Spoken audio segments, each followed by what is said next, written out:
Welcome to the second session of our conference. As I said at 4 o'clock, for those of you who've come since, this is being filmed, and your presence constitutes implicit acceptance of if your images appear in any footage that the library uses, that your acceptance of that is implicit in your presence here. As in the first session, there will be a question and answer, and so if you would write questions on the index cards that have been distributed throughout the room, those will be passed up at the end and read to the panelists. The order of our program now is this. We'll begin with a 5.5-minute, very brief clip from the Yeshiva University 1962 symposium. That's the focus of our conference. We showed the full audio tape in Yeshiva's special collections is 2 hours long. We showed 35 minutes, but illustrated with photographs and with subtitles at 4 o'clock. And now we'll just show a 5-minute refresher or glimpse for those who weren't there for the first session. Then we'll have brief presentations, 5 to 8 minutes, from our 6 panelists, 2 of them experts on Roth, 2 on Ellison, and 2 on Pietro Di Donato. Our first speaker will be Joyce Carol Oates, who knew Philip Roth, who interviewed him, has followed him, and been in some cases, you might say, in the same traces as like horses on a carriage through several decades of writing novels. And she'll be reading the remarks of Elaine Showalter, who can't be with us. Her husband was diagnosed with Legionnaire's disease, so she wasn't able to come up from Washington, but she passed her remarks to Joyce, and Joyce may have things of her own to say then about Philip Roth. She'll be followed by Steve Zipperstein of Stanford University, who's writing what will be a magnificent biography of Philip Roth for the Yale University Judaica series. I always want to review before you finish. Well, and then we'll have speaking on Ralph Ellison, Sterling Bland from Rutgers Newark, and who's writing a book on Ellison, and Ralph Ellison's dear friend and literary executor and editor of almost all of his works, John Callahan. And then after John speaking on Pietro Di Donato, my friend Mary Jo Bona from Stony Brook, director of the Women's Studies program there, and also she's taken on a position as a dean, to the surprise of many of us, just because she's such a wonderful teacher and scholar. And then Fred Gardefei, who knew Pietro Di Donato and is distinguished professor of English and Italian-American literature at Queens College in CUNY. So that's the order of the speakers. Following that, there will be an opportunity for the speakers to ask questions of one another. And then my colleague at Seton Hall, Simone Alexander, will ask questions of her own and also receive questions from the audience in the final phase of the session. So that's what's on deck, or what's on the plate. And if we could start now with the 5.5-minute sequence of a reduced set of the film from the Yeshiva conference.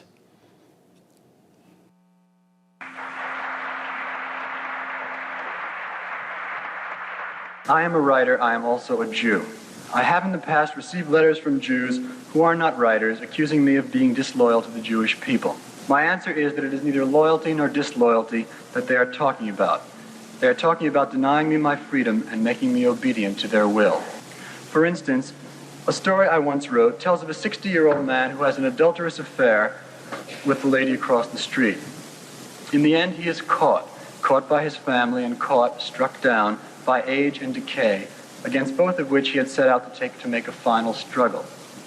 Upon reading my story, which I called after its hero, Epstein, a man in Detroit was moved to write me an angry and exasperated letter. In the letter, he posed several questions which I believe were intended to nonplus me. First, this is a quotation. Is it conceivable for a middle-aged man to neglect business and spend all day with a middle-aged woman?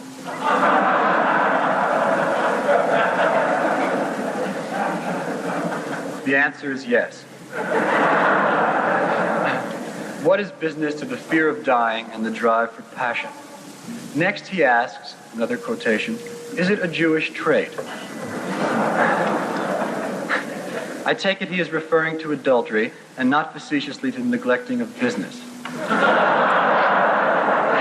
The answer is, who said it was? Anna Karenina commits adultery with Vronsky. Who thinks to ask, is it a Russian trait? Is it a 19th century trait? It is a human possibility. It is one of the ways in which men and women seek pleasure, freedom, vengeance, power, love, degradation, humiliation, and self-destruction. We're all members of minorities at some level. Certainly, we are all minorities when we are before the typewriter on that blank sheet of paper. But when I actually started writing, you see, I had fallen into the, well, let's say, under the spell of the Eliots and the Hemingways and the Dos Passos and the others of this world. And as I began to study technique, I began to learn a little, I realized that I would have to go in the direction that fiction was going. Now, I had no trouble identifying that fiction with certain feelings which I got out of jazz music. Certain freedom of the spoken speech of Negroes, the speech that you hear on the streets, the speech that you hear on the farms and so forth, the speech that you heard in the South, a certain capacity to improvise, startling images and so on, and that type of writing which might be described as complexly simple was very close to the blues as I knew it. I learned very soon, after I started publishing, that the Negro community very often responded as Mr. Roth found the Jewish community responding, by insisting upon an image of Negro life which could not be attacked. You were not supposed to examine it. In other words, you were not supposed to determine the quality of its humanity. The danger from the barbarians is immediate. I don't see how that can be simply overlooked. And one says, well, they're stupid and they don't understand and so on. But the fact is that they run the world.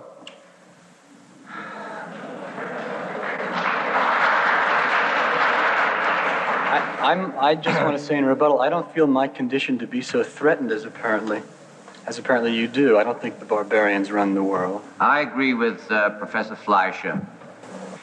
But if you want to know the answer of what we were discussing, take the good average American citizen, the Italian or the Slav, or many of the races, excluding the Jews and the Negroes, and you'll get the brutal answers. They wish to think that a Negro is a drunkard and a rapist and colored women are no good. They wish to think that all Jews make money and cheat and so forth. This is an ugly truth of the majority of the barbarians.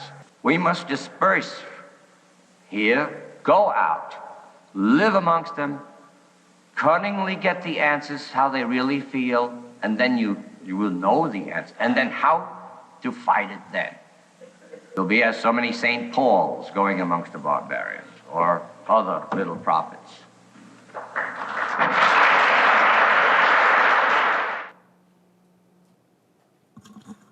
Thank you, Diego. So to begin our discussion, if I could call on Joyce Carol Oates. Well, I'm very happy to be here. I knew Philip Roth, and I knew even better Elaine Showalter, whose words I'm going to be reading right now. Someone must have been spreading slander about Philip Roth, for one morning he was arrested, though he had done nothing wrong. You will all recognize this version of the famous first sentence of Kafka's The Trial, and it makes an apt description of Philip Roth's psychic state when he was summoned to the symposium at Yeshiva in 1962. He experienced the symposium as a tribunal, a mysterious and unjust trial by jury. Someone, rabbis, reviewers, prominent writers, small-minded people, he was convinced must have been spreading slander about him, attacking him as an anti-Semite and a self-hating Jew. And although he was certain he had done nothing wrong, Roth felt that his burgeoning career had been interrupted, if not arrested, by these poisonous accusations. Kafka and the Kafkaesque would be favorite references in Roth's essays and interviews. Born 50 years later, he imagined Kafka as both a hideously funny sit-down comic, the fifth Marx brother, and a creator of great punitive fantasies obsessed with persecution and guilt. He felt a personal kinship with Kafka and would later imagine him as an immigrant teaching at his Hebrew school in Newark and nearly becoming part of the Roth family by marrying his aunt. But while he identified with Kafka's sense of persecution at the Yeshiva symposium, Roth felt no guilt. He came ready to fight so forcefully that no one could misunderstand or slander him. As Ira Nadel, one of Roth's biographers, describes him, Roth was an aggressive, quote, counter-puncher schooled in the streets of Newark. Before he had the call to become a writer, Roth had aimed to be a lawyer and work for the legendary Anti-Defamation League, which had fought anti-Semitism and discrimination in the US for decades. He abandoned that goal when he transferred from urban and Jewish Rutgers Newark to bucolic and Gentile Bucknell University and bonded with other students enamored by literature. But he would never entirely lose his zeal, and at Yeshiva, while Ralph Ellison talked about fiction and Pietro de Donato passionately celebrated the Italian-American enclaves of his New Jersey, Roth delivered an eloquent brief on the sacred vocation and creative freedom of the artist, one of the first of his masterful literary critiques. Even in interviews, he displayed an impressive command of literary theory and a wide range of references to writers and works. The Yeshiva statement also reveals how Roth saw the work of fiction as a male enterprise. Notice a number of times he makes the writer specifically masculine, quote, a man loyal to his profession, who asks the crucial questions all intelligent, civilized men have asked themselves. Of course, all the participants in the Yeshiva event saw the writer as a man and a minority culture as racial or ethnic. The moderator, Professor David Fleischer, began by calling the writer a man unusually gifted with words. These uses were generic and customary at the time, probably automatic, but they also suggest that an American woman novelist in 1962 might also have been considered a minority writer. For the rest of his life, Roth wrote obsessively about the Yeshiva event. In The Facts, his fictionalized autobiography of 1988, he recalled that, quote, he didn't foresee just how demoralizing the confrontation would be. When the trial began, he wrote, he was grilled and interrogated. He gradually realized, quote, I was not just opposed, but hated. That's an important transition in his thinking. In his memory, when he perceived of the hatred of the audience, he became too tired and shaken to respond. He summed it up as an inquisition heading toward, quote, a finale that would either find me stoned to death or fast asleep. Of course, as he also admitted in the facts, being hated was singularly energizing, transformative, and even flattering. His humiliation before the yeshiva belligerents, he wrote, was the luckiest break I could have had. In an interview with the Sunday Times of London, he said, quote, the furor and assault at the start of his career gave his writing a direction and emphasis that it otherwise may have lacked. Now that the transcripts of the symposium have been recovered, we can see how that Roth much exaggerated the hatred and the antagonism and blocked out the applause and the laughter. But instead of ending with a condemnation, let alone an execution, he made his trial at Yeshiva a triumphant declaration of independence.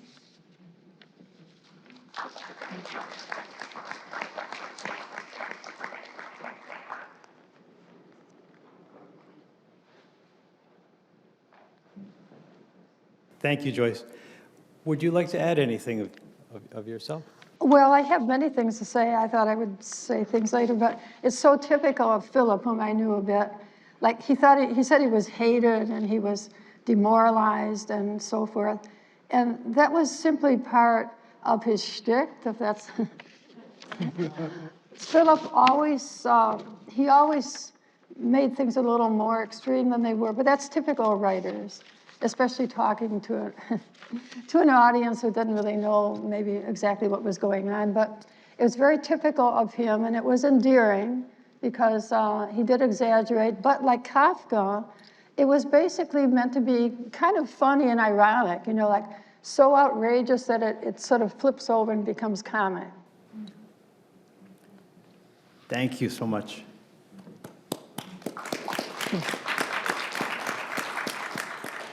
And now we'll turn things over to Steven Zipperstein from Stanford.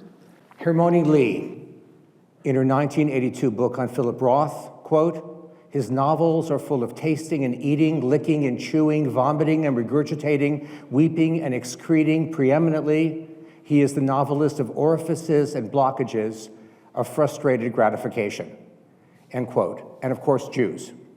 Here, a description of the bookshelf of the narrator of Roth's novel Deception, quote, Heine's Jewish comedy, Hannah Arendt, White Nights by Menachem Begin, on, entirely too many books about Jews, by Jews, for Jews, end quote. Indeed, it's the conflation of the two, seminal fluids and Semites, that has, as often as not, dominated his fictional imagination. That was a good line. Contrary somewhat to Bill's account, it seems to me that Roth arrives at Yeshiva University riding high. Joyce Carol Oates is absolutely right. We're talking about shtick. And he's just about to publish his first full-length novel, Letting Go, in later accounts seen as something of a failure, but at the time widely praised and justly so. At roughly the same time, at a Stanford conference, he savages Salinger, pokes big, wide holes in the work of erstwhile mentor Bernard Malamud, and in a vituperative letter exchange with Yeshiva University's Emanuel Rachman, who did not take a swing at him, by the way. Later, its provost. This dates back to 1959. He would make the following plainly, painfully clear, quote, it was presumptuous of you, Rabbi Rachman, to speak of yourself as a leader of his people. You are not my leader, and I can only thank God for it. He comes to YU, as we now know, as he admits in a letter to close friend Ted Solotaroff, written just before the event, so that, quote, someone might take the smug bastards on.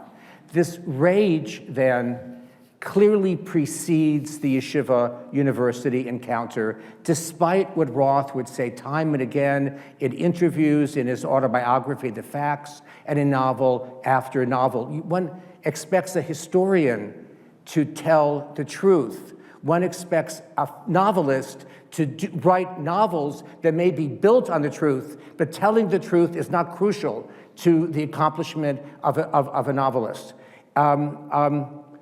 So persuasive was Roth regarding his dreadful treatment at the hands of such Jews that Salman Rushdie would come to compare Iranian death threats to the vicissitudes of his American Jewish counterpart. Now, as we now know, the YU audience mostly relished him, but just a word or two about how Roth also likely misjudged the makeup of that audience. Rather than packed with traditionally minded devotees of, say, Leon Uris or Herman Wouk, there's good reason to believe that he had plenty of eager fans who came to enjoy him and others, and as evidenced not only by the recording we just heard.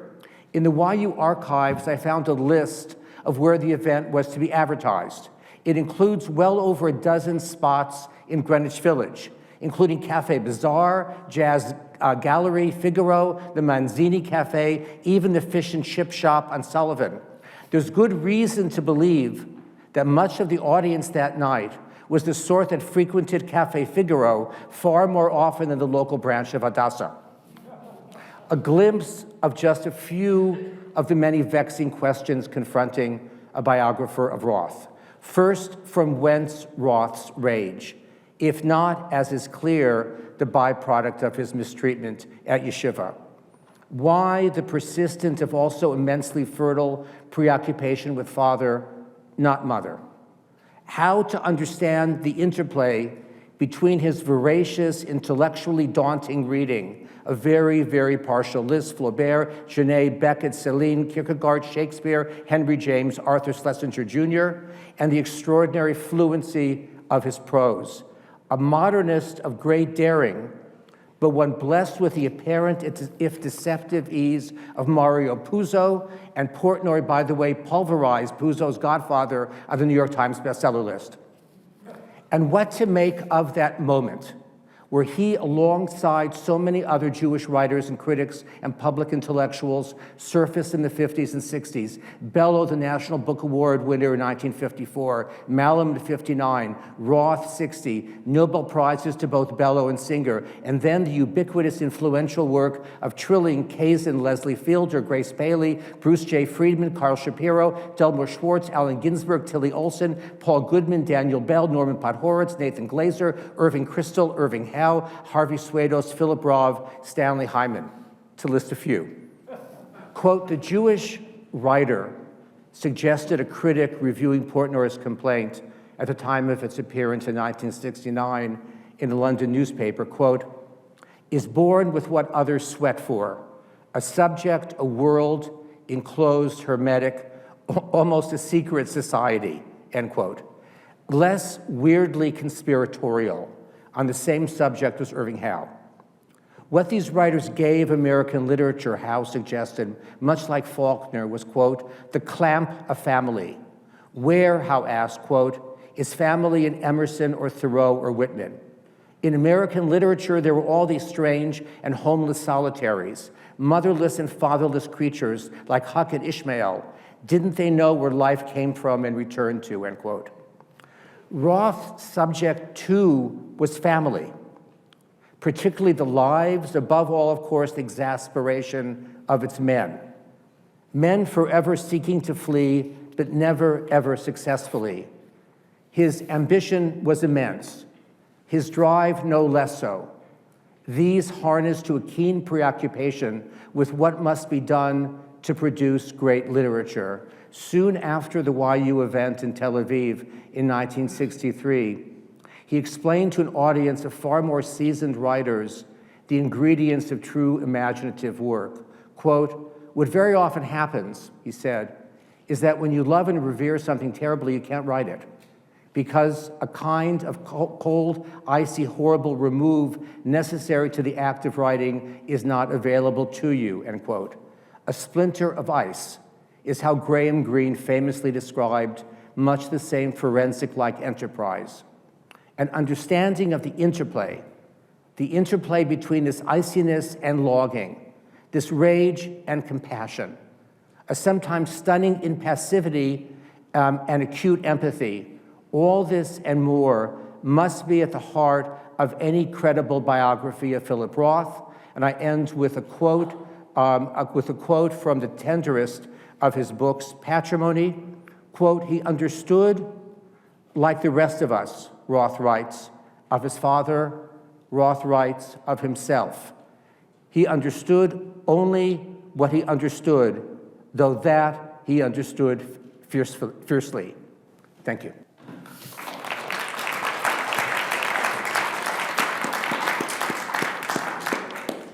Thank you, Steve. Now on Ralph Ellison, I'd like to introduce Sterling Bland. Thank you, Bill. And I just have to say before I start, as I was kind of listening to everybody talking, I had forgotten how much I enjoyed being able to share ideas with my colleagues in person, in this room, in Newark. It's been a very long 18 months.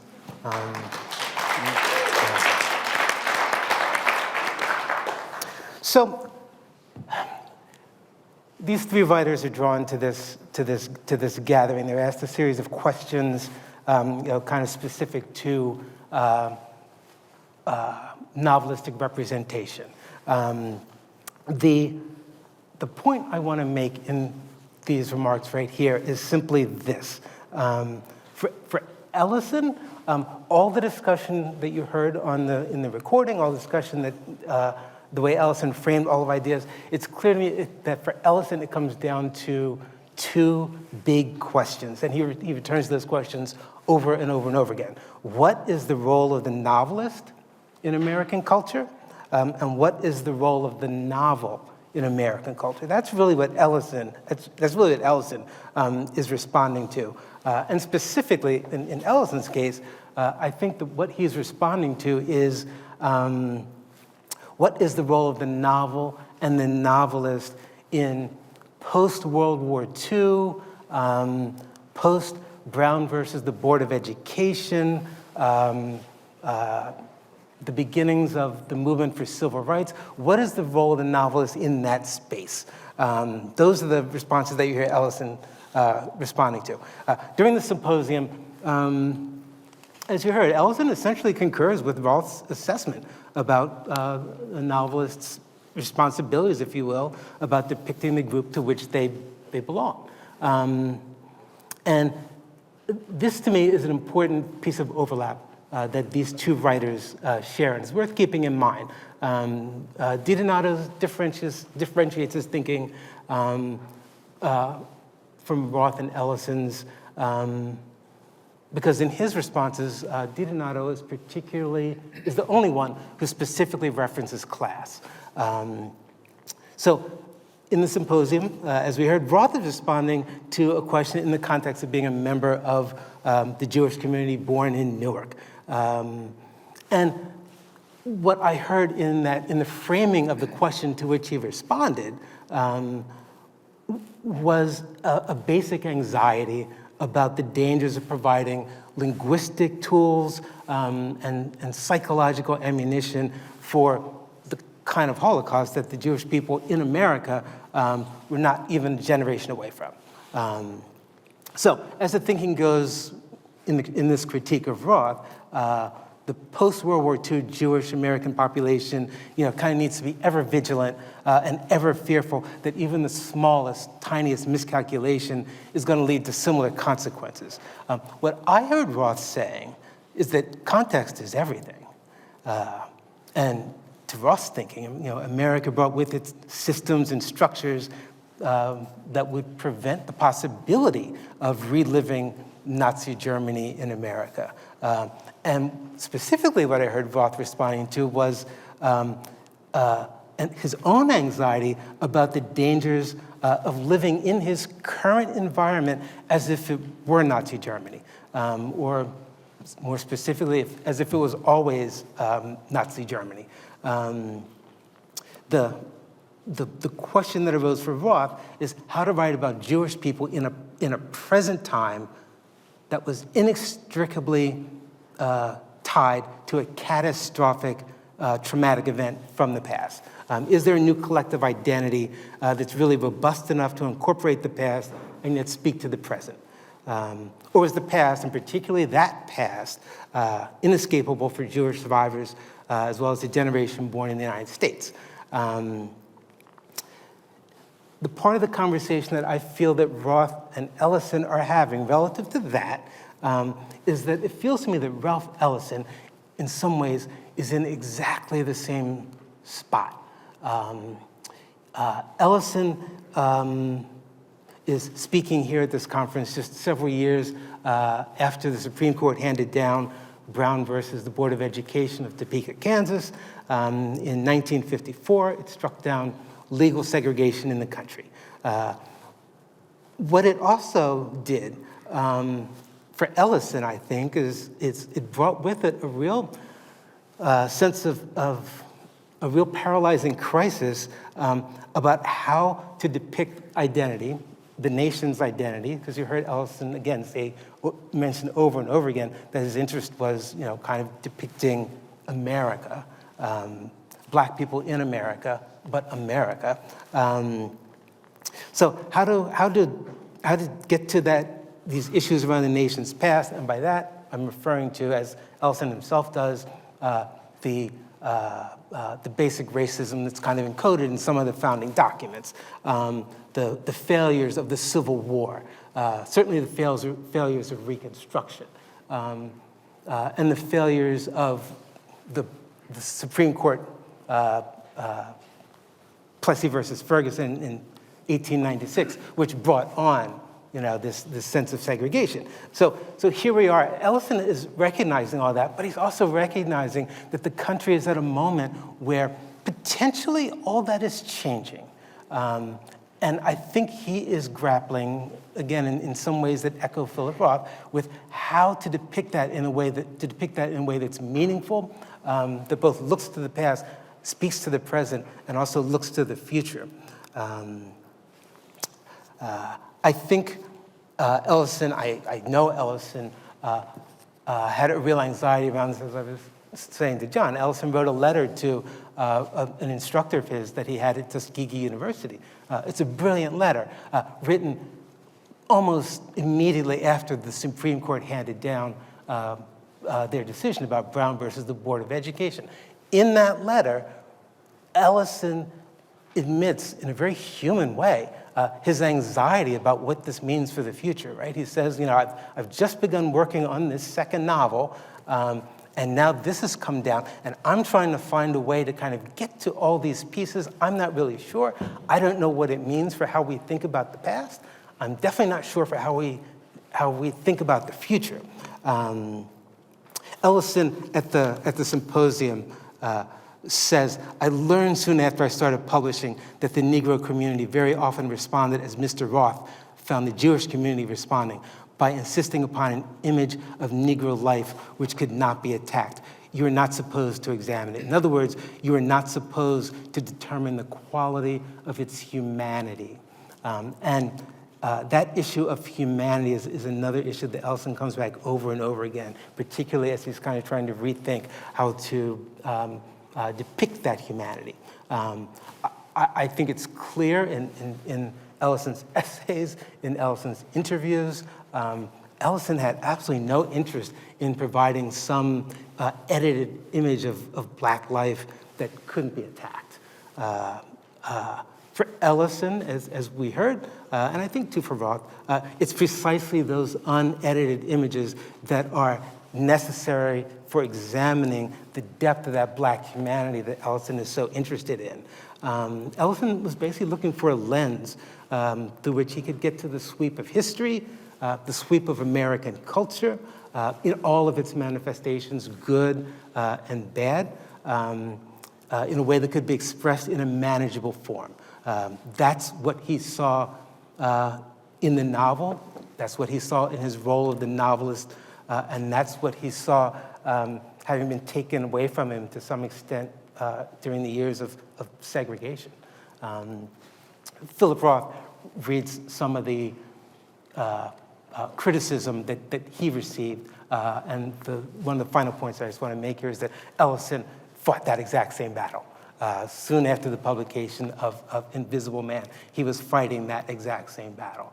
And he continued to fight that battle into the 1960s, much of it coming to him from Mayor Baraka's father. There was not a lot of love lost between these two men. But I just want to read this one review just to give you the sense of vitriol that Ellison was kind of facing. This is from a review that came out in June of 1952. It came out in Paul Robeson's Freedom newspaper, and it's from a writer named John Oliver Killens. So he disparages Invisible Man by saying, "The thousands of exploited Negro farmers in the South are represented by a sharecropper who has made both his wife and his daughter pregnant. The main character of the book is a young Uncle Tom who's obsessed with getting to the top on the basis of pleasing the rich white folks. 1 million Negro veterans who fought against fascism in World War II are rewarded with a maddening chapter of crazy vets running hog wild in a down-home tavern. The Negro ministry is depicted by an Ellison character who is a Harlem pastor and at the same time a pimp and a numbers racketeer. The Negro people need Ralph Ellison's Invisible Man like we need a hole in the head or a stab in the back." Right? That's what Ellison was facing. And again, Ellison continued to face that kind of reading of his novel.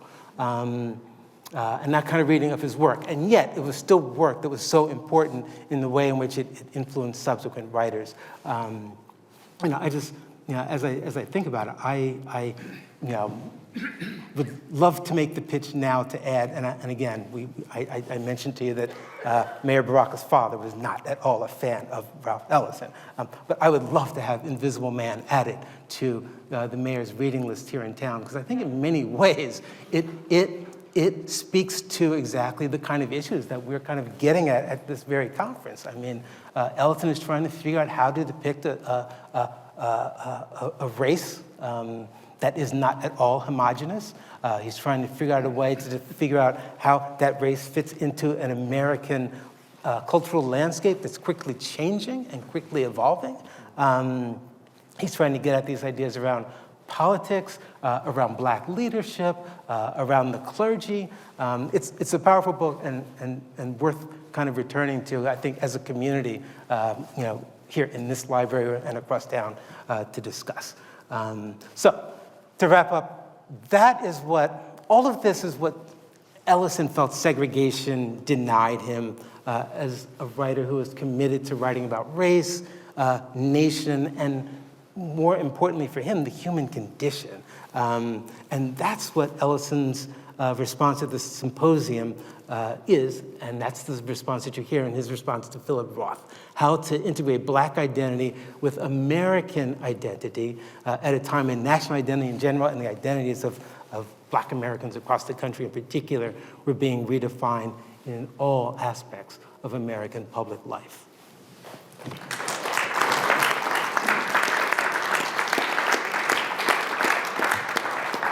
Well, you nailed it, Sterling. You nailed it in general. Thank you, and in Sterling. particular, you nailed it. Good for you. And so I would love to play on that playground for a few minutes, so I think I will. And in Bill's, I think otherwise absolutely splendid, brilliant, and deeply felt talk after the video was shown, which is also splendid, I think. You bastard, you picked out the 3 passages I intended to talk about of Ellison's, and that's good. The more the better, and we'll get it out there. But you made the point, and I suspect if you think it over again, you'd hedge it quite a bit. You talked about the contrast between the critical reception of Invisible Man and Roth's work, and I think, Sterling, that you pretty much tore that statue down off the pedestal with it. I mean, the black nationalists hated Invisible Man, and they had a lot of hatred for Ralph Ellison. So did the Marxists. I think it hurt Ralph more because in some ways, where he grew up in Oklahoma City, a young boy going to become a young black man. A lot of them, after his father died when he was 3 years old, a lot of them, the surrogate fathers, the men who were prepared to be fathers, metaphorically, to Ralph Ellison, were, in the old term, which I kind of liked in the old way, I don't know what the hell it means now, they were race men. They were race men. And Ralph learned a hell of a lot from these people. And you know all about that. And I think it's wonderful. So Ralph suffered too. He suffered too. And he also felt great joy and happiness. And I mean, there's been a lot of speculation. I might as well take my shot at it. I don't think the Philip, one of the reasons I loved watching Roth's expressions, listening to his voice, was I met Philip Roth once. And it was not, there was a kind of intimacy about this, about the Philip Roth that I saw and heard on this thing. And I really liked it. I mean, I thought this was an admirable person, you know. I mean, he was kind of Don Quixote and Sancho Panza in one, and he was going to do it. There were certain things he wasn't going to put up with, and good for him. At the same time, it seems to me that, Ellison got, the word I was struggling for is happiness. I sensed in this, and Ralph Ellison was not always a happy guy, but he knew happiness. And I think I saw that again in this person who spoke to us. And he was speaking in this moment, I think. But I wanted to, and Roth, and here's Roth. I mean, I feel it's so easy. The guy is so brilliant. It's so easy to forget. He was 28 years old, man. 28 years old, you barely vote. And when Invisible Man came down, I mean, let's see, Ralph was, 38? 30, yeah, he was late 30s. And he'd worked on Invisible Man for 6 years and had germinated for a couple before that. But the point you really, one of your main points, Sterling, I would just like to second it and to just add a couple of the thoughts that I had while you were talking. And that is that letter in May.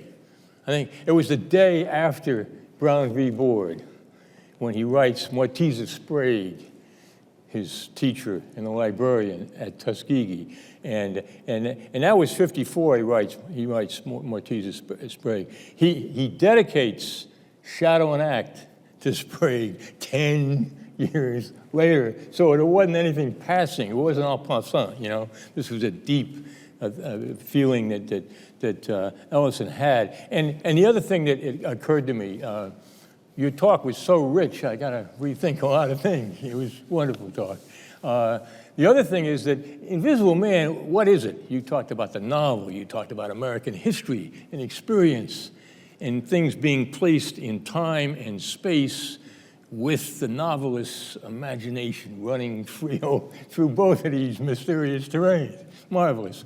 Invisible Man was a novel of Jim Crow America. Okay, 52.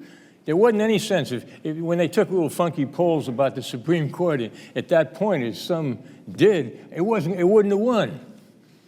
It would not have won. In fact, it took old Funny Ike, it took old Warren changing a couple of votes. First, it was going to be, they thought they could get 5-4 for integration. What the hell would that have been like in this country?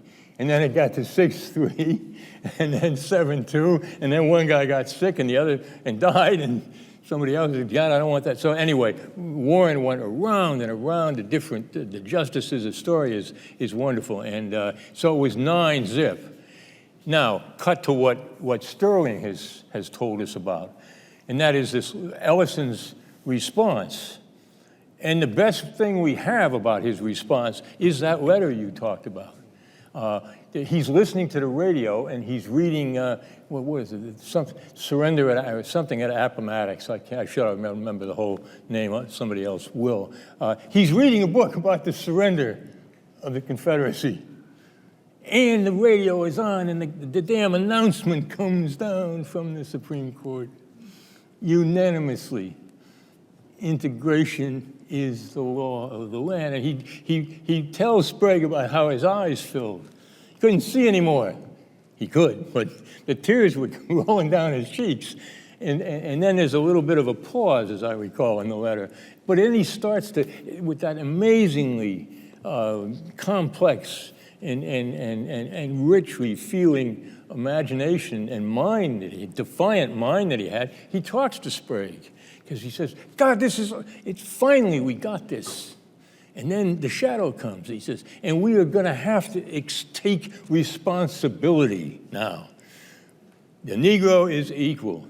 We are all equal. So the justices have said, so is the law of the land. And it was a way in which you could sense how frightening, how joyous, wonderful, and frightening this was to Ralph. And of course, in some ways, he was right, because there was the resistance and the feet dragging and viciousness and a hell of a lot. So this decision came down 9 years before the March on Washington. 9 years. And of course, there are other marches on Washington. So Ellison was a guy, I want to mention this, and I'm so glad that people have paid such attention as they have to the particulars of a life. We can call it, we use a big fancy word, biography. It's incredibly important, certainly, and very important to Ralph, because when he was growing up in Oklahoma City, life was good until he was 3, until his father, who was delivering ice, big chunks of ice, fell down a cellar and tore the ulcer, and he died 2 weeks later. And life was very different for Ralph after that point. And so here he is. He's hoping.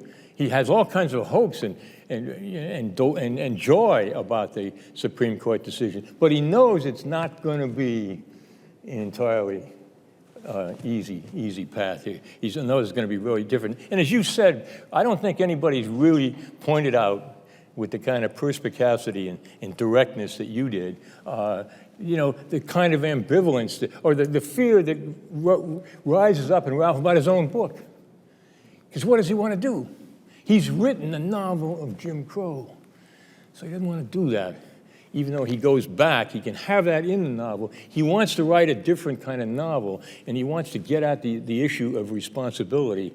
And so therefore he has this wonderful character, Reverend Hickman, and then he has who literally midwifes a baby boy, whose mother has accused Hickman's brother, Hickman is black, don't have to say that, is accused Hickman's brother of being the father. And the lynchers come in and lynch Hickman's brother. Then the woman comes in, almost, her water almost broken. And basically Hickman, he's gonna go get a midwife, and he knows he can't. If I don't midwife this child, if I don't bring this child into the world, the child doesn't come into the world, the child dies. So he's kind of a substitute father. And the guy, we know he's half white. We don't know, the father is a mystery. There's a real sense that his father has some black African blood. Anyway, and he becomes a racist, and Ellison does all of that. But he can't really do that thing. And as the years go by, it seems to me you nailed it, man. You nailed it. He got caught on the horns of time as he had seen it. There's one more thing I want to do. This was going to be the centerpiece of my little talk, which I'm glad I had to throw away because you did it. Anyway, one of the things is Ralph talks about. He talks about he's going to speak personally about all this.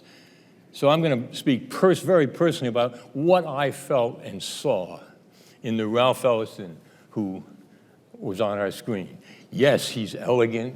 Yes, he's an accomplished guy. But there was also, I think, a kind of real strong currents of emotion running through Ellison. And I think they had something to do with being together with Philip Roth. And it hit me that he mentions Roth twice.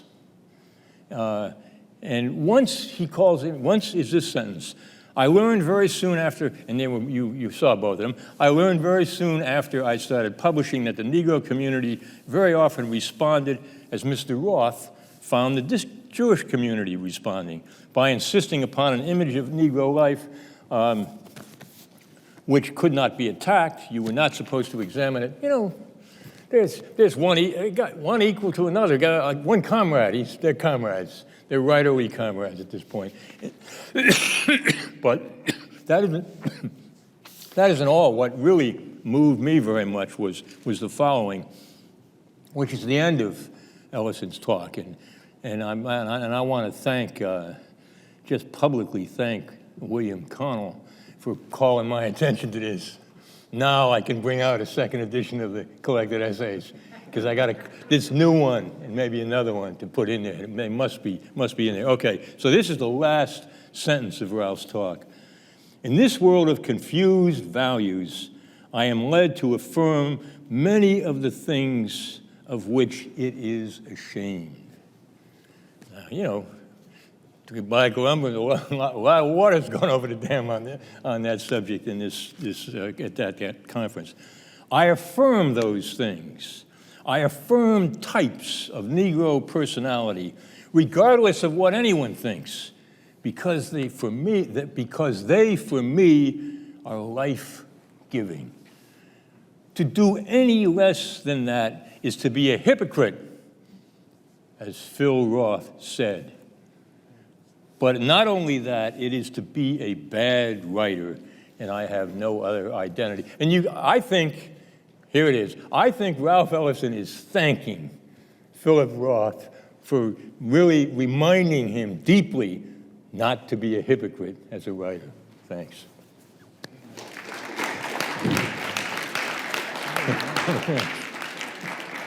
Thank you, John.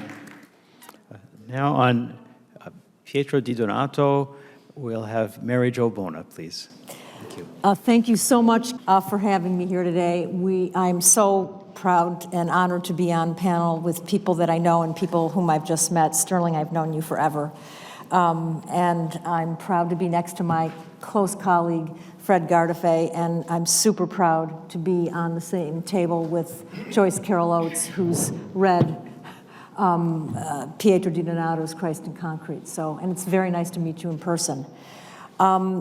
There are a couple of comments that you just made, and I want to talk about the death of the father, the difficulty of moving beyond that first novel. These are problems I think that Di Donato had in his own career, even though he was prolific.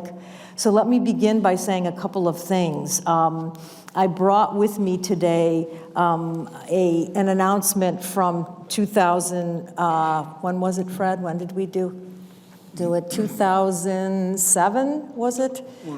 One of those years when we brought the Di Donato papers to Stony Brook University.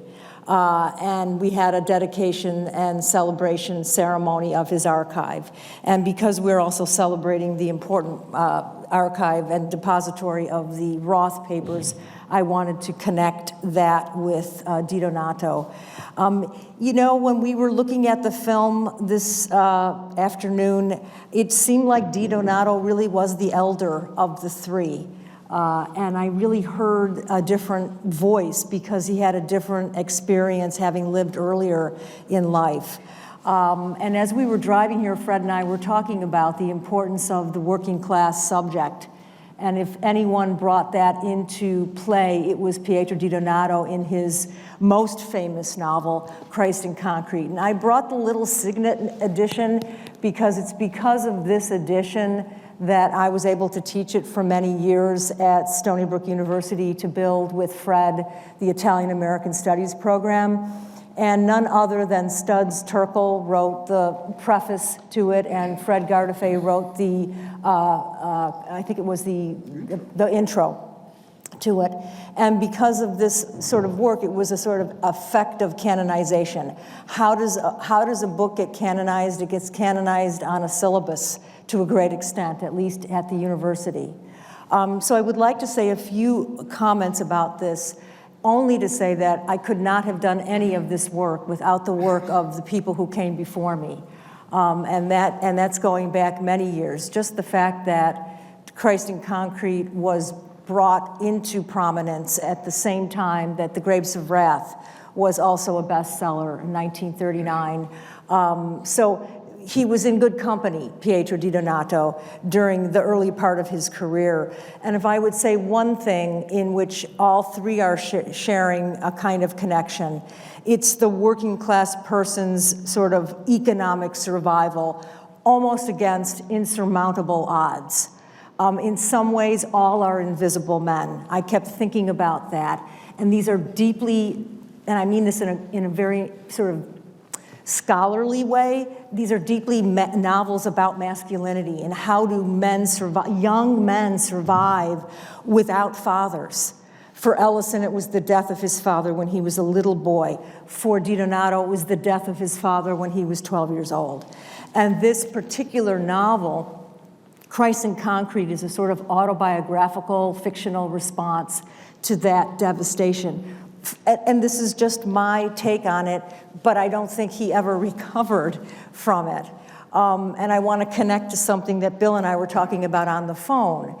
And now that I'm thinking about it, in the future, I'm moving more and more toward wanting to talk about the connection between trauma, disability, and the working class body.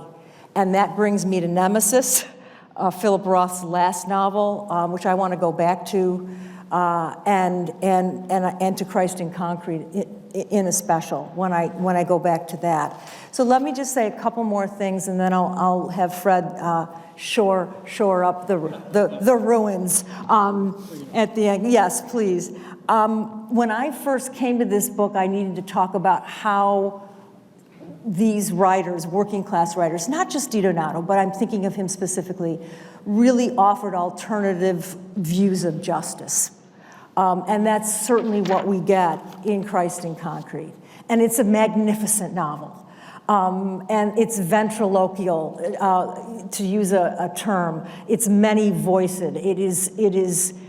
It's crazy. It's not Italian, it's not English, it's Italiglish, and it's using certain terminology. It's utterly new linguistically. And only the child, really, of immigrant parents could allow himself to write like this.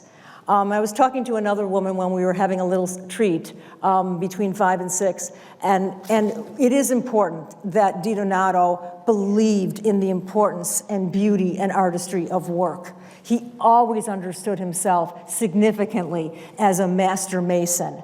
And I think this influenced the way in which he constructed the novel as well. So at the beginning of my career in thinking about Di Donato, I talked about alternative views of justice.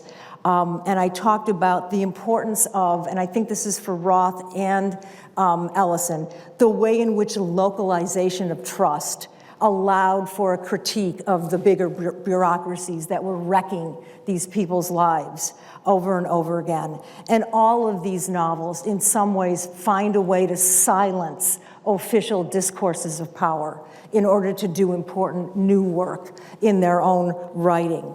The other way I took a look at it, and Fred and I have talked about this a lot, it's really important that people die in these novels because it allows these working class people to be humanized. So I look at these books as in terms of sort of mortality narratives, and the way in which Christ in Concrete epitomizes this is that Jeremio, at the beginning of the narrative, he's dead by page 7. He dies in a sort of live burial on a construction site. And he dies in a kind of pre-modern way, a kind of tame death at the end of his life. And so he expires in a sort of spiritually overtoned way rather than terminates.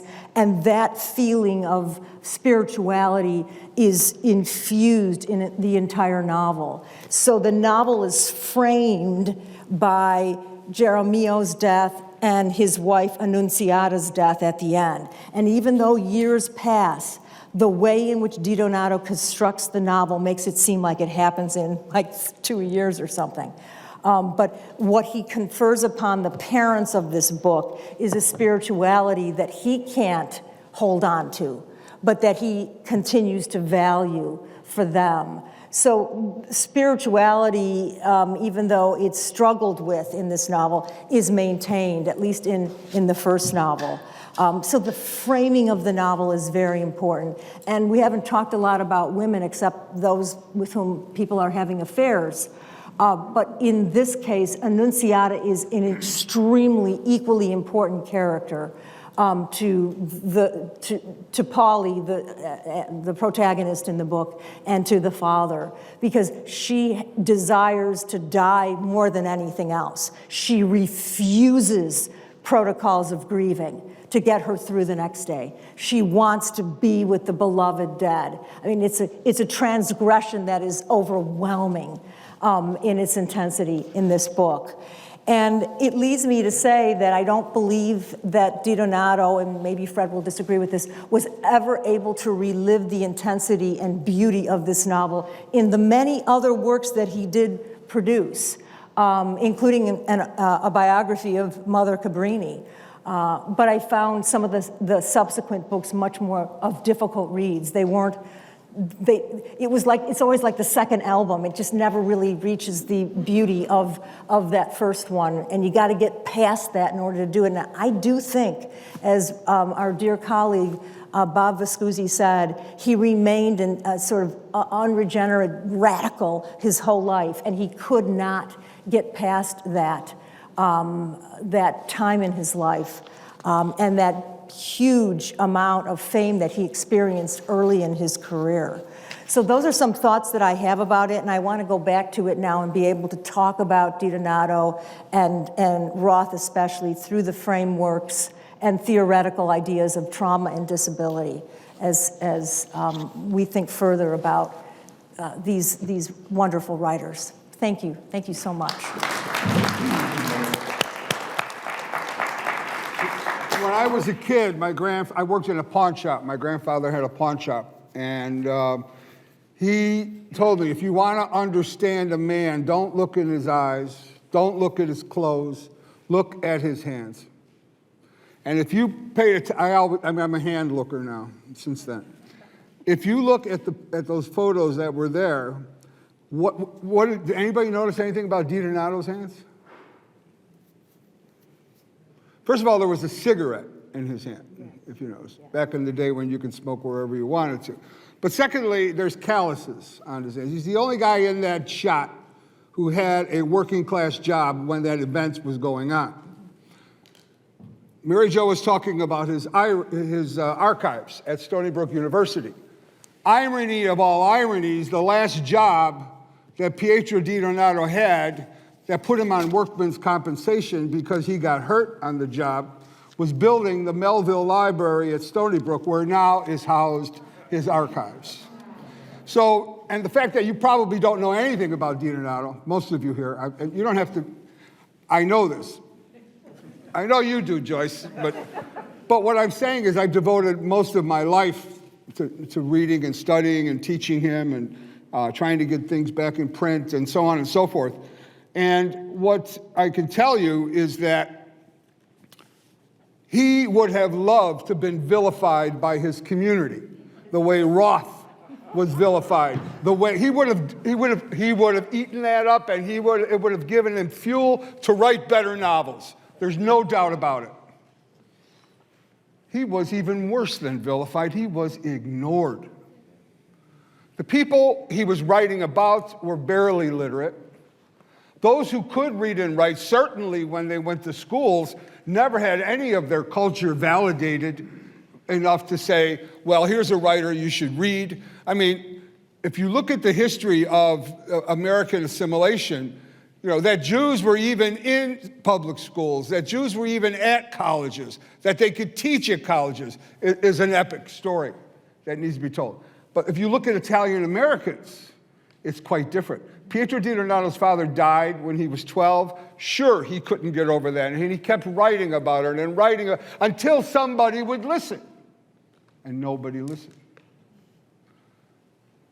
Irving Howe attacked both Roth and Ellison.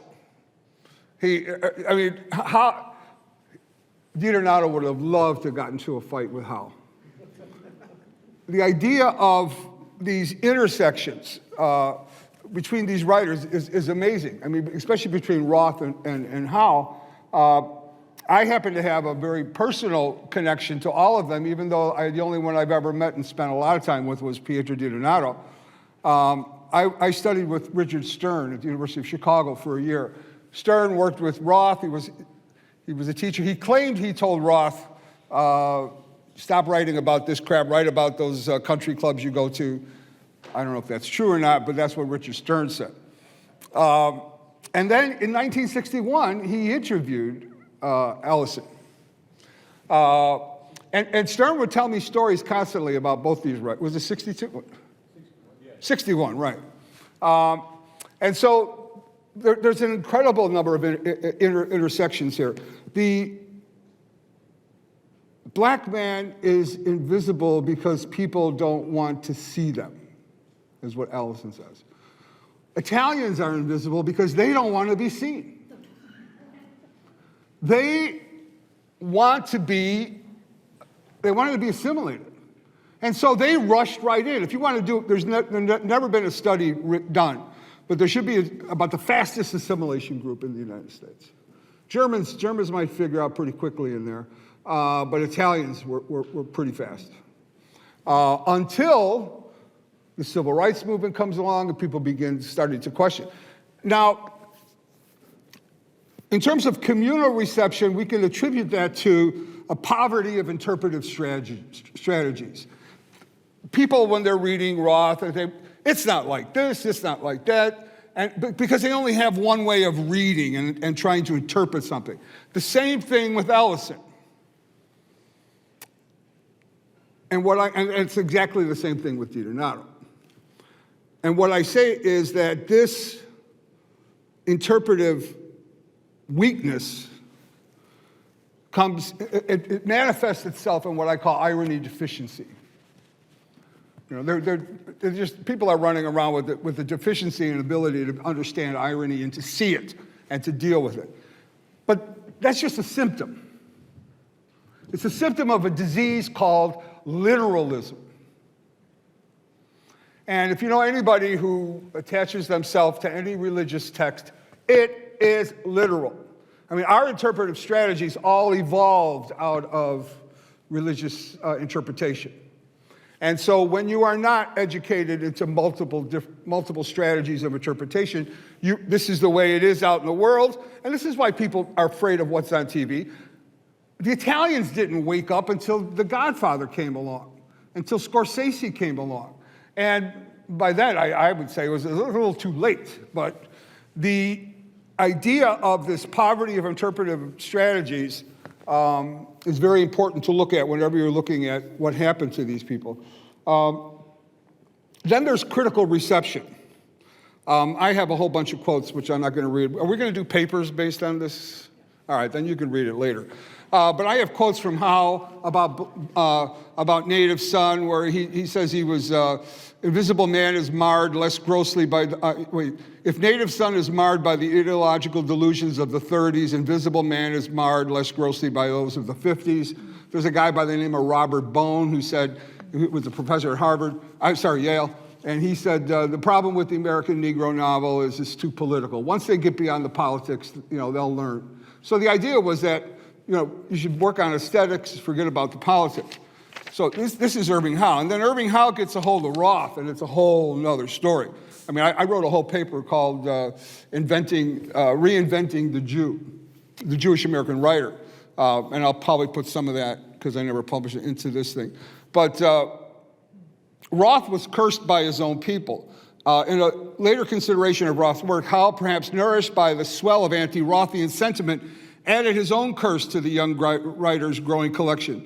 In Philip Roth Reconsidered, which he published in '73, Howe accuses Roth of damaging the Jewish American tradition by, quote, drawing not upon a fresh encounter with the post-war experience of suburban Jews, but upon literary hand-me-downs of American Jewish fiction, popularizing styles of rebellion from an earlier moment and thereby draining them of their rebellious content. And he goes on and on and on. And, there's a Yiddish curse, a klug zu Columbus. And the Italians have the same curse called maledetto Colombo. Managgia America e maledetto Colombo. It's like Columbus should be cursed because he discovered America. And it's the same thing as you say. And it's interesting that his first title was Goodbye, Columbus. One of his first. So this critical reception was important, and still they were being attacked. DiDonato didn't know how to write a novel. He couldn't tell you what a novel was compared to what a novelist should be. DiDonato he could read, but he was not led in his reading. He just read whatever he could. He read Clifford Odets' Waiting for Lefty when he was unemployed one winter in a public library, and he said, I could do that. And he wrote a little short story, 1938, called Christ in Concrete, sent it off to Esquire. Instantly, he became a success. They love it. They put it in the best short stories of 1939. Maybe it was 38, whatever. And, the publisher, Bob Zamero, came to him and said, we want you to turn this into a novel. He didn't know what a novel was. So when you read that book, you can't critique it from the sense of the evolution of the novel from the 17th, 18th, and 19th centuries. You can't. You have to see it as a person trying to build brick by brick, which is the way he worked. And when Allison talks about the speech of the people, the music of the blues, the music of jazz, with DiDonato, you get the sound of politics, the sound of the streets. You get Italian folk songs. You get tarantellas. And I'm not saying the songs, I'm saying the rhythm of that music in his writing. You get opera arias, the rhythm of that in his writing. So when they talk about how disjointed his writing is, they don't have the sense of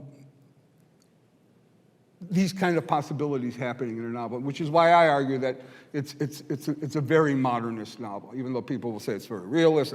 It's very modernist in its structure and in its content. DiDonato wrote life. First, he wrote mostly about his own life, and then when he ran into dead ends with publishing them, he went into the lives of others. He went into the guy who killed Santa Maria Goretti in a novel, in a biography called The Penitent.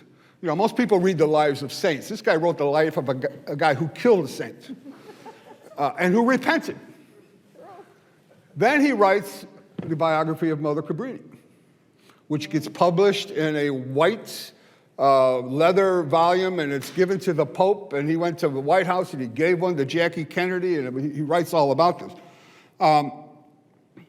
But it's not until you get to his final work, and this is what I'm going to leave you with. His final work was something he'd been working on for a while, and I saw it in one of the phrases that he used there when everybody's talking about truth and what does DiDonato say? Love. Now, this is before the hippies. This is before All You Need Is Love by the Beatles, all right? DiDonato is saying this, and this becomes the focus of the final novel that he leaves us with. And if it wasn't for Richard, I hope you're watching this, we would have had this in book. But because of Richard DiDonato, his son, you can all read it for free on pietrodidonado.com. And I would strongly recommend that you read it because he really does let go. He finally imagines. Everything else was capturing. When he wasn't able to make money writing fiction, he captured life. He wrote Christ in Plastic, the story of the kidnapping of Aldo Moro. And he wrote things, he published them in places like Penthouse Magazine. Why? Because they paid him all the money and they paid him to go to places. DiDonato was all about writing his work. I went early on in my career, I went to him and he says, what are you doing? I said, I'm a teacher, but I really want to write. But I think I'm a writer. He says, no, you're a teacher who writes. He said, I said, well, how do you become a writer? He says, get a job. The first thing he said, and I'll never forget it, I tell all young writers, get a job and then write. Which doesn't always work, but. So in this, the American Gospels, he imagines the future, and what's interesting is that there are four appearances of afterworld Jesus Christ, and he comes in a Jewish street guy who lives in Port Jefferson on Long Island. It comes in an Asian American woman, a Native American woman, and finally an African American woman. And it's it's brutally prophetic. The African American woman gathers all the perpetrators of the Vietnam War and all the wars that ever happened in America, and she puts them in this Port Jefferson art theater in the levels of the theater the same as Dante's levels in hell. Justice prevails, led by this black Christ in this art theater, and at the end, he says, I leave you with love. That's it, that's all, that's the only thing we have to go for from here. I could see it in what he said. I had never seen this before. I had read the transcript, but when you hear them speak, it's quite different. So DiDonato was not about truth as much as he was about trying to find love. And he talks about St. Paul. But what most people don't understand is the life that St. Paul had before he became blinded and what was that? Yeah, it was Paul.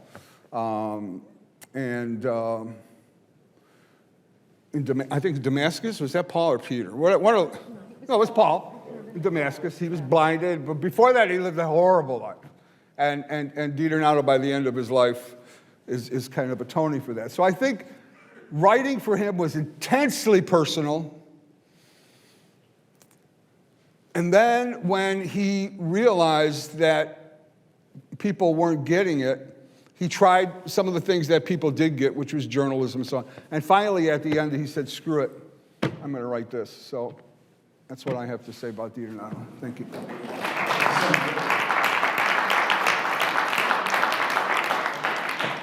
At this point, I'd like to hand things over to my colleague at Seton Hall, Simone Alexander, and she'll take questions and have some of her own as well. Okay. Hi everyone. We're at the point where we're inviting the audience, participation. But before I do, I would like to ask a question of my own. My question goes back to Bill's introduction, and I was pretty much struck by his coinage, native informants. Right? And I feel as though when the term informants for me kind of evoke and elicit in some sense intrigue and mystique. And I just wanted to ask, the panelists here today, what does that mean to you? What does that look like then and now, writers as native informants? So if you can each respond to. Yeah, Miłosz, the Polish poet, once said that when a writer is born into a family, the family is finished. And Richard Stern did suggest that he write Goodbye Columbus. They're sitting in a tavern on 54th Street outside of the University of Chicago campus, and it was Richard Stern. Roth, how long did it take to write Christ in Cement, did you say?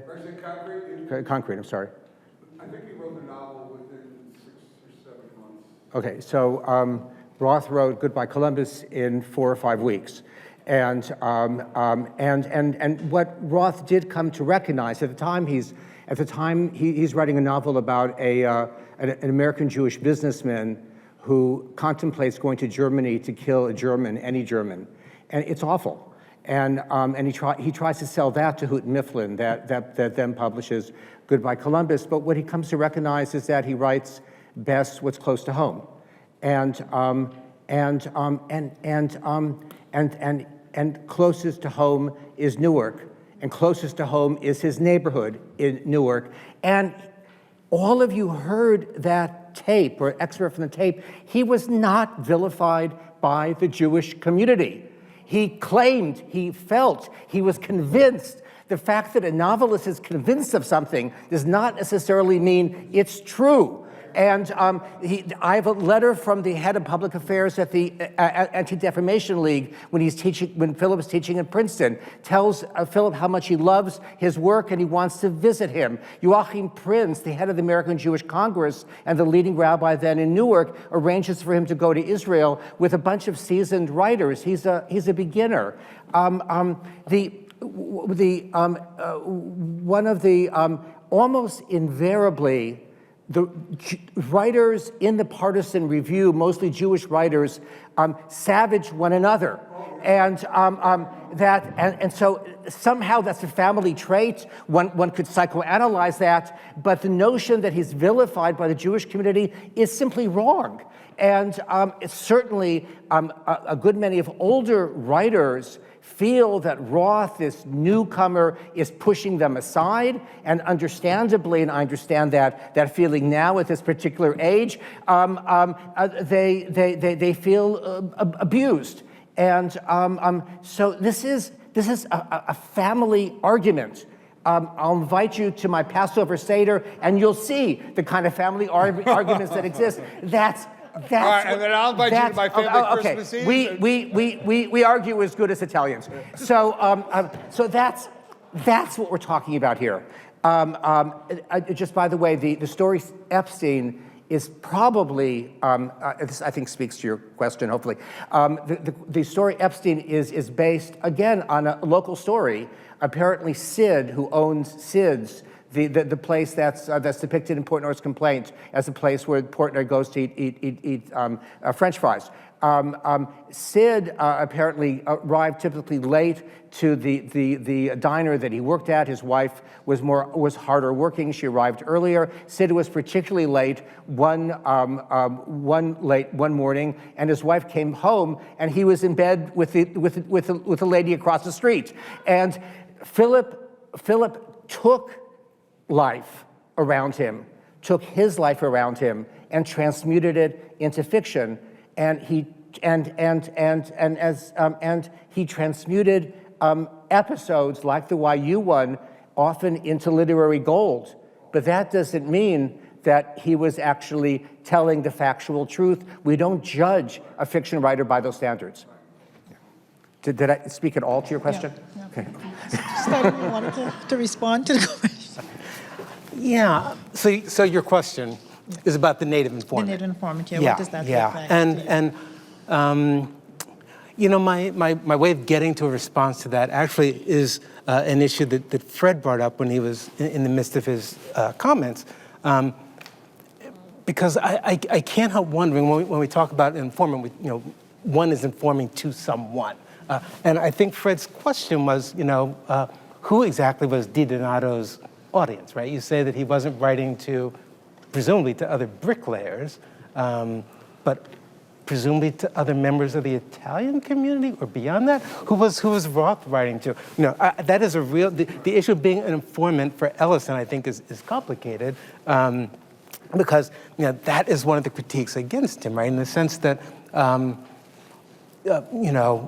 you writing for the Black audience, or are you using the Black audience to reach, what was referred to as the literary mainstream, right? And so I think the question of audience there is kind of key, and I think the response to how we think about that native informant shifts to how we understand the way in which they understood the audience to which they were writing. And if you pin me down, I'm not sure I could tell you how Ellison saw his audience. But doesn't Ellison rejects the notion that he's an African-American writer for the same reason that Saul Bellow rejects that he's an American Jewish writer.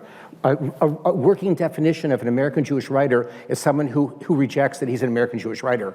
And so the notion, Eudora Welty does not reject that she's a Southern writer. Faulkner is a Southern writer. But somehow being a Jewish writer or an African-American writer presumably means you're lesser.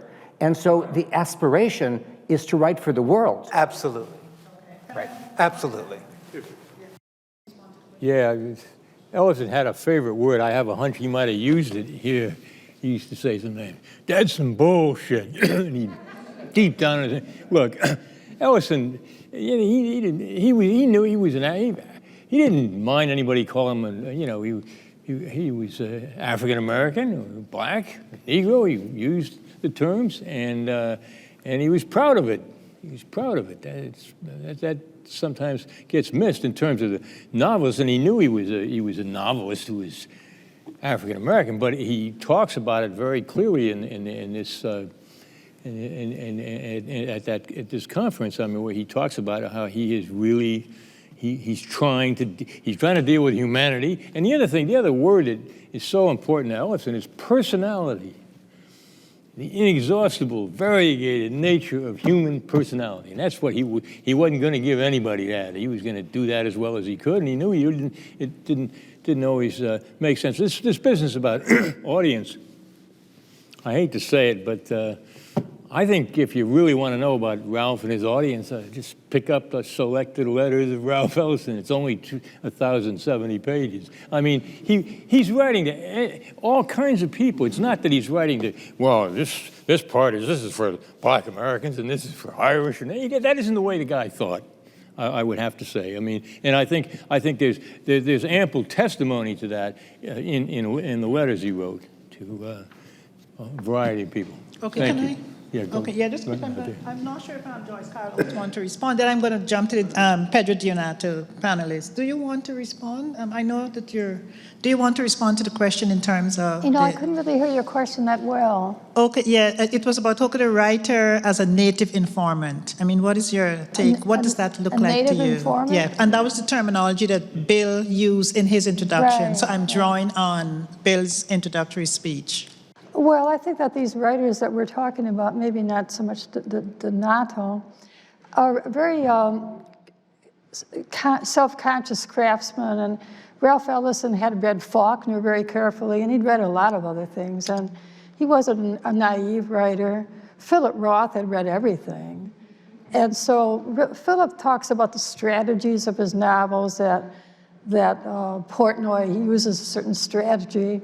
Donato, from what I gathered, he was a person who didn't have the luxury of much of an education, and so he's more like a really natural, intuitive artist who it would have been really, really wonderful if somebody just given him a Guggenheim Fellowship And let him go. and let him write for 10 years, and he would have written masterpieces. He had so many disadvantages compared to Ellison and Roth, especially Roth. And Roth, because he's a Jewish writer, he has automatically just enormous audience of educated, culturally aware, keenly aware Jewish readers who are going to buy the book and argue about it and so forth. And Ralph Ellison appealed immediately to a kind of left liberal white America and had that audience, whereas Donato, who I first read when I was in high school, to me it's pure, heartbreaking, almost excruciating tragedy, and it's physical. And I was very taken with this idea of trauma, disability, and the working class novel. It's very, very hard to take that kind of raw, powerful art and talk about it in literary criticism terms. Right. So that's a disadvantage. Right, exactly. Yeah. Roth talks about informing in Reading Myself and Others, page 217. I just happen to have this quote. He says, informing, that was the charge so many of the correspondents had made, even when they did not want to do it openly to me or to themselves. I had informed on the Jews, and he's being ironic. I had told the Gentiles what apparently it would have been otherwise have been impossible to keep secret from them. It would have been possible to keep secret from, that the perils of human nature afflict the members of our minority. And that's all, and he even said that in the talk. So but the idea of a native informant is like, it's not until the native critics get to DiDonato that DiDonato has made a big fuss, and that Christ in Concrete, which was out of print, gets back in print, and then it gets taught in schools. And now it's alive, it's taught. But without that critical backbone, that wouldn't have happened. So that has to happen. So you need, whether it's a Native informant who's doing the writing or somebody who appreciates and can see things that other people can't see in the works. So I would say it's, you know, anybody could be a Native informant, but can you be a Native critic of that and see it? Because the Italians themselves are among the highest levels of irony deficiency. I mean, if they protest Shark Tales, you know, they protest The Sopranos, they protest The Godfather, you know, Fiorello LaGuardia wrote a letter of protest for Scarface. And they've been writing that same letter for 100 years now. And nothing's changed. You know, it's because they don't rise above it to get to other strategies. But that's... Okay, Mary Jo, would you Well, like let to me have follow the up final just word? very quickly. When you said Native informant, I started thinking about it in a different way, because most writers are the archive of the family. And for Di Donato and Diane DePrima and Tina DeRosa, each one of those writers said something like this: I wasn't supposed to write this novel. Or in DePrima's case, I made sure I did not publish autobiography of my life until my parents had passed, because of the information that was revealed in that autobiography. So in that sense, as Native informants, what they're informing about is what are the silences and secrets in the family. And every ethnic group that I've taught at Stony Brook University, not just Italian Americans, but my Asian students from East Asia and South Asia, whose parents are first-generation immigrants, they say the same things. I'm not supposed to say this story, but if I want to have an archive of the family, I have to be the Native informant.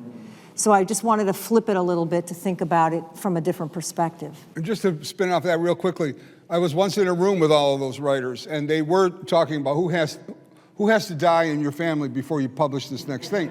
And then somebody said, well, can we get a hitman to kill them so then we could get to... And somebody else said, well, if we were Jewish, we wouldn't give a damn. We would just write about it, you know? So... Okay, so one of the questions, from the audience reads, what 3 authors would you invite today for a panel like this? I would like to expand on that question, building on what Mary Jo spoke about, the absence of women. And I would like to say, what 3 women writers would you invite for a panel like this? And I would like to pose this question to the men, and then perhaps we could have women later on. Did you want me to start, or you want the men to start? No, I want to hear from them first, yes. I got a list. Ladies first in the old order, men What first 3 in the new women order. writers would you place in conversation? Since Mary Jo brought up the, They have to be glaring alive. They have to be absence. alive, right? I mean, it was just hypothetical. They could be dead. Yeah, they There's a can lot be of dead women writers I wish I Okay. would have. But 3 that you would put in conversations that's, on equal, perhaps, standing with these men. All right. I would bring,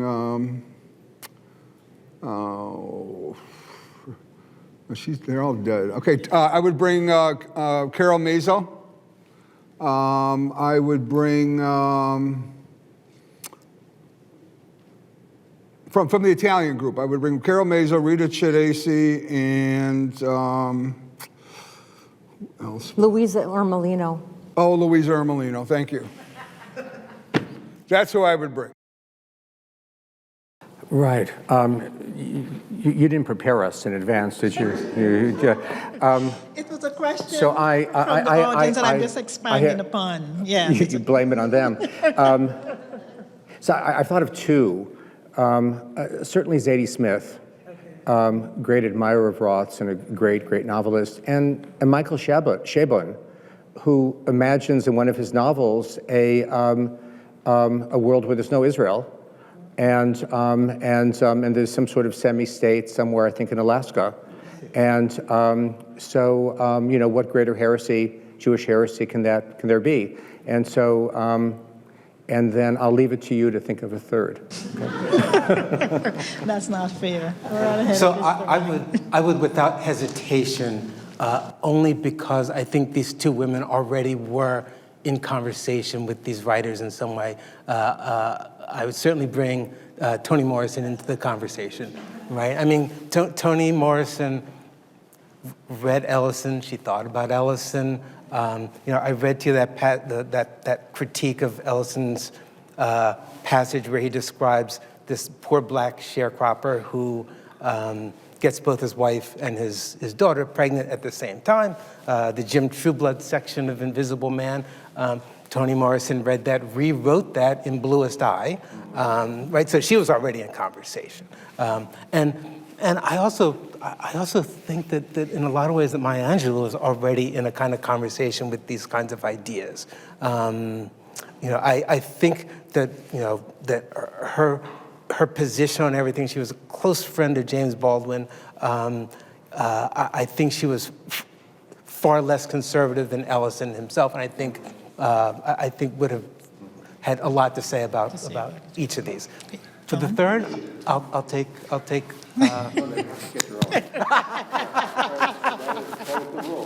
Yes, you have to come up with your own ideas. It's, I guess, go right ahead, John. I'm going to pass. I'm going to buy a ticket and come, but I'll come and see whoever. Mary Jo, since you brought that up, who are some of the people you would? Well, you and I were talking about Trethewey. So I would like to bring her. I saw her at a poetry reading at the Malus conference a couple of years back. And I'd like for her to talk about her memoir, which we were talking about, Simone, and now I can't, Memorial Drive. And it's really about a mother-daughter relationship, but what it's like being a mixed-race child with your father being a poet and white, and your mother being a black woman, and what that relationship was like. And I want to talk to Joyce Carol Oates about Wild Nights, because it's one of my favorite books ever. That way, Joyce Carol, we could talk about how you did an enormously important job of portraying the lives of these 19th century writers like Emily Dickinson and Mark Twain. I mean, I still can't get over the Mark Twain short story you wrote. So I would have Joyce Carol with us, and I hate to step on Sterling, but I mean, Toni Morrison means everything to me. She has to be alive, because they're going to do this. I think we could just, channel her in, and we could have her along with us, always guiding us forward. Yeah, the question did not say dead or alive, so I guess it's, it did not, the question, I just want to kind of Joyce Carol Oates, apart from yourself, can you name me two other writers that you would, put in conversation? Yeah. Well, it's such a broad question. I mean, we're not talking about Asian American writers. We sort of left out a lot of minorities. So I think it's too broad for me to offer a meaningful answer without having time to think about it. Think about it. Okay. One other question from the audience. Intellectuals like Harold Bloom, Martin Nussbaum, and Louise Rosenblatt have shown the intimate link between literature and democracy. Given the recent rise in autocracy in the US and overseas, what role can literature play in keeping us free? Can I begin with you, Joyce Carol Oates, since you've been last? Can I begin with you answering the question from the audience? The role of literature in keeping us free? Yeah, in keeping us free. Well, I think one of the interesting tensions that's been discussed, we could have a whole conference on it, is the absolute need and passion of the artist, the poet, the writer, to express themselves freely. And then the equal passion and expectation of their community that they present them in a very positive way, because they don't want to give ammunition to the perceived enemies. And we see this on social media now. If you say anything that just tiny bit critical, even respectfully critical of any ethnic group or any gender group, you'll be overwhelmed with furious people. There is no toleration for just an expression of imperfection. So when Philip Roth was naturally contrarian and funny and mutinous and rebellious, you wouldn't really want him in your class if you were teaching high school, because he'd be making wisecracks and so forth. There is no way that Philip Roth could be a propagandist even if he had been in Nazi Germany, there would have been some imp the perverse that would have made him say just the opposite of what people want him to say. Ralph Ellison, I can't speak as well about. Of course, I read Invisible Man, and we don't have a sense of what he might have written across the career, like a 50 years. The first novel is just brilliant, but it was like a paralyzing phenomenon because it was so much taken up. And it was taken up not by his own community, I gather, or by Marxists or black nationalists, but it was taken up by white people. So that's a problem. And so I can't speak as much about that, but thank you. Mary Jo, do you want to chime in? I have to say that, there are so many cultures across the world that cannot speak freely. And in I think her Nobel speech, Toni Morrison talks about what it's like when one is hampered from free speech, what happens to that person, what happens to the written word. So in order to maintain, I think, our democracy, we have to continue to teach reading and writing. I mean, as much as I love film and other forms of art almost equally, I think it's very incumbent upon us, especially those who are educators, to teach novels that push us forward, make us feel terribly uncomfortable, make us cry hard, make us disagree with each other. I think it's important to continue to put that forward. And still today across this country, we have, we all know this now, we have boards, in K through 12 that are taking books off the shelves. I still think The Bluest Eye is off some shelves in certain states in the Union, Arizona and Texas in particular. So we are still fighting this battle of freedom of speech, but we still have to continue to teach reading and writing. Right, and Fred? And I would say writers will write what they write. We can't tell them write to free us. We have to read to free us. And if you don't have proper interpretive strategies offered to you, you will always read literally. And that's, I insist till my dying day that I teach the Introduction to the Study of Literature course. I don't care what it is, what time it is, because that is what we need to develop. And by the time I get them in college, it's almost too late. I don't want to go to kindergarten, but the idea is that I was freed by reading. What I chose or I read everything. And so we have to teach. I tell my students, I can't teach you anything except show you my passion for what I do. And then if you have the same passion, you'll figure it out. And so I think it's yes, but I don't think we need to tell the writers what to do. I think we need to tell, work with, because I think reading is a dying skill. Stephen, can I have you respond? Yeah, it's a very, very complicated, interesting question. I mean, a number of us around the table probably came of age under the shadow of the free speech movement and came to university in order to break away from orthodoxies and to be able to think freely. I think one of the most marked characteristics of Roth's work, and in this way not dissimilar from Dostoevsky, is that he puts often the best arguments, not always, but often the best arguments in the mouths of his antagonists. And what fiction could do is to open us up to what we don't want to see. I mean, my God, Sabbath's theater is all about what one doesn't want to see. And yet the body deteriorates, love ends, lovers die, all these things that we don't want to admit to ourselves happen. And literature at its best insists that we look at these things. And just one quick story about Native Informer. Roth tells a story, and according to Maxine Grufsky, who is the model for Brenda Potemkin in Goodbye Columbus, he tells it wrong, but his version is really good. He tells about how he went to a talk by Abba Eban, at a time when Abba Eban was pushing for a two-state solution, and it was controversial.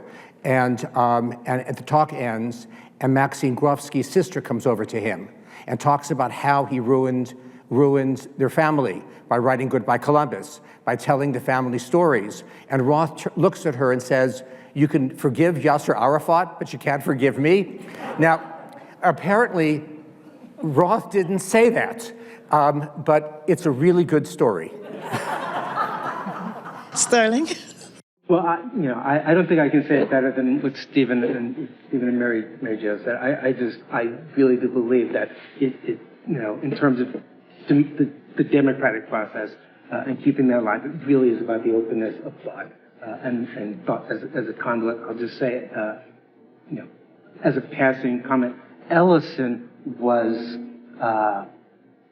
obsessed to some level about democracy, right? And he saw the power of democracy. He saw that part of its power was just what you say, right? The people come together, people disagree, people agree, people see things very differently. There is, I think that's clear in Invisible Man, that's clear in his essays. There is no one way. There's, life is about ambiguities. So I think it's hard to get around that. Not around that. Okay. Would you want to add 2 cents? Yeah? Well, I agree. You pretty much agree with everyone. Okay, and anyway, the next... I'm glad, you know what? I'm also, what impressed me most was the urgency. All 4 people who are 5, every one of you has spoken with great urgency. Without that, we're gone. Okay, but you see, we're saying this among chronological peers. Do we say the same thing to our younger colleagues? Do we actually say these things aloud? Is this being filmed? The atmosphere in humanities departments is not what Fox News describes. But there are, with some frequency, moments when I and others don't speak because people who are dear to us feel so strongly and we don't want to ruin relationships. And so it's one thing saying this to one another and just imagining that no one's watching us except for the audience here. Well, bring them in. Bring a couple of them in. There's everybody's thing, watching me all the time. So. Another thing, speaking across generations, and that's immeasurably harder. The next question is for the Ellison panelists. It says here, I think we've sort of kind of answered it. What race of people were, okay, it says war. Okay, I'm just reading it exactly. I'm having a little trouble hearing. What race of people were Ellison speaking of when he wrote the book, The Invisible Man? And it says here 1947, 52, and 1962. Was it the Negro? I still didn't hear it. Did you get the question? Can you repeat it? Yeah. I didn't get enough of it. What race of people, and it says war, I'm reading it as it is right what here. What race of people got What that? race of people were Ellison speaking of when he wrote the book, The Invisible Man? And for some reason it has of, that's what it says. And it says 1947, 52, and 1962. And the final part of it, was it the Negro? Yeah. So this is how I'm hearing that question.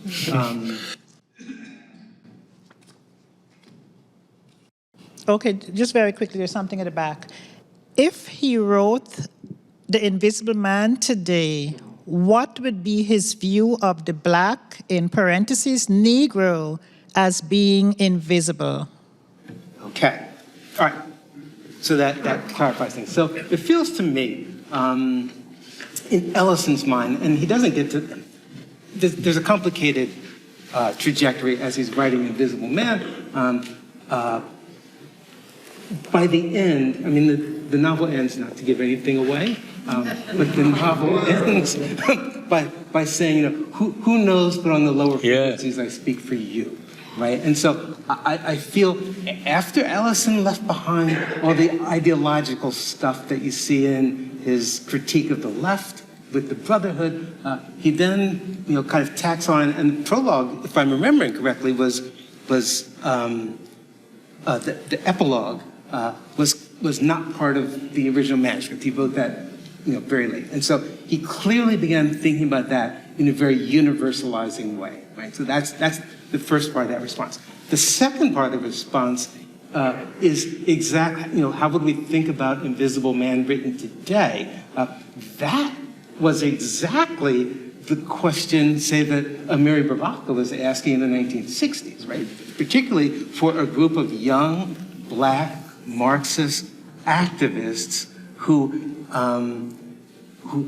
had nothing to do with this idea of black invisibility, and certainly didn't think that black people were invisible to each other. Right?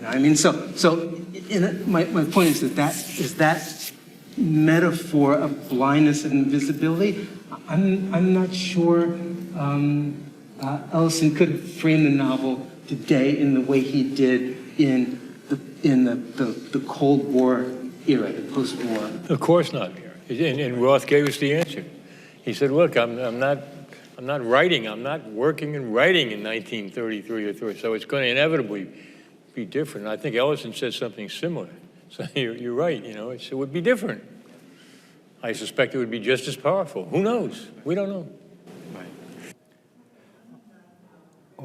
Okay, thank you, Simone. Thanks to all 6 of our speakers. Thanks to the Newark Public Library. It's been a terrific, informative evening, and I think we all wish the Philip Roth Personal Library a brilliant future. Thank you. And we will also, we will all invite you back to take another look at the Philip Roth Personal Library. You can look at his books. Nadine Seriev, who just walked out, will be happy to gather them for you so you can go through them. I do want to thank all of you, Bill Connell, our panelists, the audience, for coming tonight. For those who viewed us on Zoom, I think we saw the importance of literature affirmed. Affirmed in the video snippets that we saw, affirmed in the observations of each of our panelists, and affirmed in the attention and questions from the audience. So thank you very much for coming. Good night.